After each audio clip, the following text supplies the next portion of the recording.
சற்று முன் கிடைக்கப்பெற்ற மிக மிக முக்கியமான செய்தி ஒன்று வெளியாகியிருக்கு. வெளியானது சேகர் பாபுவின் ரகசிய ஆடியோ. சற்று முன் வீடு புகுந்து தூக்கிய அமலாக்கத்துறை. தாவேகா ஆட்சிக்கு வந்தவுடனே முக்கியமாக திமுகவோட மாஜி அமைச்சர்களை குறி வச்சாரு முதல்வர் விஜய். கடந்த அதிமுக திமுக ஆட்சி காலத்தில் மாற்றி மாற்றி ஊழல் செய்தாலும் இரண்டு திராவிட கட்சிகளும் ஒருத்தருக்கு ஒருத்தர் திரைமறைவில் நண்பர்களாக இருந்ததன் காரணமாக நீ ஊழல் செஞ்சால் நான் கேட்க மாட்டேன், நான் ஊழல் செஞ்சால் நீ கேட்கக்கூடாது என சபதம் போட்டுக்கிட்ட மாதிரி இவங்க ஊழலை அவங்களும் கேட்கல, அவங்க ஊழலை இவங்களும் கேட்கல. மேலும் அதிமுக ஆட்சியில் திமுகவோட மாஜி அமைச்சர்கள் மீது நடவடிக்கை இல்லை. திமுக ஆட்சியில் அதிமுக மாஜி அமைச்சர்கள் மீது நடவடிக்கை இல்லை. தவறு செய்த எந்த திமுக முன்னாள் அமைச்சரும் தப்பிக்க கூடாது என்பதில் சமரசமே இல்லாமல் உறுதியாக இருக்காரு முதல்வர் விஜய். முதல்வர் விஜய் அவர்கள் பதவி ஏற்ற அன்னிக்கே வெள்ளை அறிக்கையாக திமுக ஆட்சி காலத்தில் நடந்த ஊழல்களை வெளியிடுவேன் என கூறியிருந்தார். மேலும் கண்டிப்பாக திமுகவில் உள்ள ஒவ்வொரு மாஜி அமைச்சர்களும் தப்பிக்கவே முடியாது என விஜய் அவர்கள் கூறியிருந்தார். அதற்கு ஏற்றாற் போல தான் முதல்வர் விஜய் கைக்கு சென்ற திமுக மாஜி அமைச்சர்களின் பட்டியலில் செந்தில் பாலாஜி, ஏவா வேலு, சேகர் பாபு, அனிதா ராதாகிருஷ்ணன், KN நேரு போன்ற முன்னாள் திமுக அமைச்சர்கள் முதல்வர் விஜய் கைவசம் இருக்கும் பட்டியலில் முன்னணியில் இருக்கிறதா சொல்லப்படுது. இதில் விஜய் கரூர் பிரச்சாரத்தில் நடந்த சம்பவத்திற்கு பதிலடியாக செந்தில் பாலாஜியோட ஊழல் அனைத்தையும் தாவேகா அரசு தோண்டி எடுத்து வருவதா தற்போது தகவல்கள் வெளியாயிருக்கு. மேலும் இதில் சமீபத்தில் ஏவாவேலுவுக்கு சொந்தமான இடங்களில் தமிழக லஞ்ச ஒழிப்புத்துறை அதிரடி சோதனையை மேற்கொண்டாங்க. இது தொடர்பாக FIR பதிவு செய்யப்பட்டிருக்கிறதுனால விரைவிலே அமலாக்கத்துறை ஏவாவேலுவை குறிவைத்து களம் இறங்குவாங்க எனவும், இனி ஏவாவேலு அவருடைய அரசியலில் கவனம் செலுத்துவதை விட இந்த வழக்குகளில் இருந்து எப்படி தப்பிப்பது என்பதிலே அவரது நேரம் செலவாகிவிடும் என சொல்லப்படுது. மேலும் ஏவாவேலு வீட்டிலிருந்து 40 லட்சம் ரொக்க பணம் கைப்பற்றப்பட்டது. இது ஏவாவேலு தான் தொடர்ந்து திமுகவின் கஜானா என சொல்லப்படுகிறது. அதனால்தான் முதலமைச்சர் விஜய் முதலில் ஏவாவேலுவை காலி செய்தால்தான் தமிழ்நாடு மீண்டும் பழைய அமைதியான நிலைமைக்கு திரும்பும், திமுகவை காலி செய்ய முடியும் என முதலில் ஏவாவேலு வீட்டிற்கு அமலாக்கத்துறையை அனுப்பி வைத்தார். அந்த வகையில் இனி ஏவாவேலு அரசியலில் தீவிரமாக செயல்படாமல் தமிழக லஞ்ச ஒழிப்புத்துறை நடத்திய சோதனையில் முடங்கவே அதிக வாய்ப்பு இருப்பதாக சொல்லப்படுது.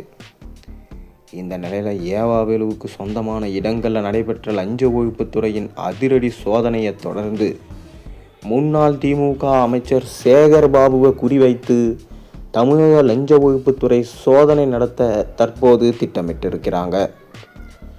குறிப்பிட்ட ஒரு தேதியை குறித்து அந்த தேதியில் முன்னாள் திமுக அமைச்சர் சேகர் பாபுவுக்கு சொந்தமான இடங்களில் தமிழக லஞ்ச ஒழிப்புத்துறை சோதனை நடத்த இருப்பதா தகவல்கள் வெளியாகியிருந்தது. அந்த தகவல் எப்படியோ சேகர் பாபு கவனத்திற்கு சென்றிருக்கு.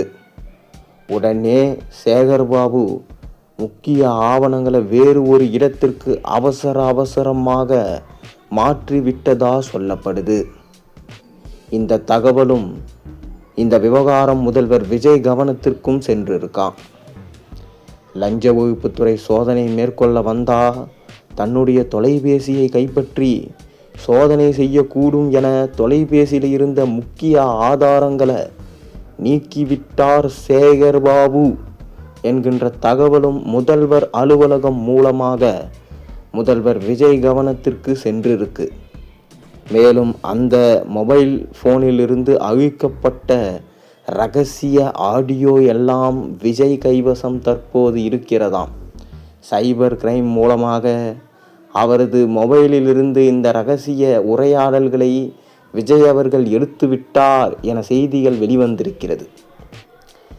உடனே யார் சேகர்பாபுவுக்கு லஞ்ச ஒழிப்புத்துறை சோதனை மேற்கொள்ள இருக்கும் தகவலை கொடுத்தது என விசாரணையை தீவிரப்படுத்தியிருக்கிறாராம் முதல்வர் விஜய். மேலும் தமிழக லஞ்ச ஒழிப்புத்துறை சோதனை மேற்கொண்டா முக்கிய ஆவணங்கள் கைப்பற்றப்பட்டது என்று செய்திகள் வர வேண்டும். வெறும் கையோடு சோதனையை முடித்துவிட்டு திரும்பினார்கள் என்றா திமுக மாஜி அமைச்சர் சேகர்பாபு புனிதமான மனிதரா தன்னை காட்டிக்கொள்வார். தாவேக அரசின் பழிவாங்கல் முயற்சி தோல்வி என்று திமுக தரப்பு பிரச்சாரத்தை முன்னெடுக்கும் என குறிப்பிட்ட தேதியில் சேகர்பாபுவுக்கு சொந்தமான இடங்களில் சோதனை செய்ய இருந்தது கைவிடப்பட்டிருக்கான்.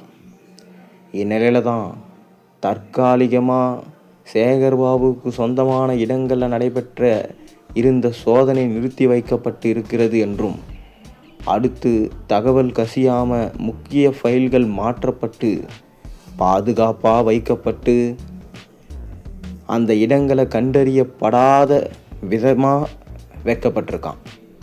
மேலும் எந்த நேரத்திலும் தமிழக லஞ்ச ஒழிப்புத்துறை சோதனை நடத்தலாம் என்கின்ற பரபரப்பு தற்போது நீடித்து வருகிறது. மேலும் சேகர்பாபு அவர்கள் தற்போது கூட திமுகவின் முக்கிய அமைச்சராக இருக்கக்கூடிய சரத் பதவி விலக வேண்டும் என சேகர்பாபுவும் மேயர் பிரியாவும் தொடர்ந்து போராட்டத்தில் இறங்கியிருந்தார்கள். அதன் காரணமாக பர்மிஷன் இல்லாமல் போராட்டத்தில் இறங்கியதால் போலீசார் அவர்களை கைது செய்தார்கள். தொடர்ந்து மேயர் பிரியாவும் சரி சேகர்பாபுவும் சரி 2 பேருமே விஜய்க்கு எதிராக தான் செயல்பட்டு கொண்டிருக்கிறார்கள். ஆரம்பத்தில் ஸ்டாலினுடன் சென்று கொளத்தூர் தொகுதியில் கண்ணீர் விட்டது போல நடித்த சேகர்பாபு தற்போது ஸ்டாலின் அவர்களை விட்டு சென்று தாவேகாவில் இணைந்து விடலாம் என்கின்ற யோசனையில் இருக்கிறாராம். காரணம், அவருக்கு கிடைத்த அந்த ரகசிய தகவல் தான். மேலும் அவர் வசம் இருந்த அந்த ஆடியோ ஃபைல்ஸ் அனைத்தும் விஜயிடம் உள்ளதால் நம்மால் தப்பிக்கவே முடியாது. எப்படி ஏவாவேலுவை தொடர்ந்து கண்காணிப்பில் தீவிர விசாரணையில் ஈடுபடுத்தி பிறகு அவரிடம் இருந்த முக்கிய ஆவணங்களை அமலாக்கத்துறையின் மூலம் ரைடின் மூலம் கைப்பற்றப்பட்டதோ அதேபோல நம்முடைய ஆவணங்களும் வெளிவந்தால் கண்டிப்பாக நாம் மாட்டிக்கொள்வோம். ஸ்டாலின் அவர்கள் மாட்டினாலும் சரி, நாம் மாட்டக்கூடாது என்பதில் முக்கிய கவனமாக இருந்து வருகிறார் சேகர்பாபு. இதனால் தான் தாவேகா அல்லது பிஜேபி பக்கம் நகர்ந்து விடலாமா என்கின்ற யோசனையில் சேகர்பாபு இருக்கிறாராம். திமுகவின் தோல்விக்கு முக்கிய காரணமே சேகர்பாபு தான் என்று சொல்லப்படுகிறது. அதனால் தான் ஸ்டாலின், துர்கா ஸ்டாலின் அனைவருமே சேகர்பாபுவை ஒதுக்கிவிட்டார்களாம். தொடர்ந்து வலதுகரமாக இருந்த சேகர்பாபு தற்போது திமுகவின் முக்கிய மீட்டிங்கிலும் சரி, முக்கிய ரகசிய பேச்சுவார்த்தையிலும் சரி அவர் தென்படவில்லை என சொல்லப்படுகிறது. இனி சேகர்பாபுவின் கதை முடிந்ததா இல்லை ஸ்டாலினின் கதை முடிந்ததா என்பதை நாம் பொறுத்திருந்து பார்ப்போம்.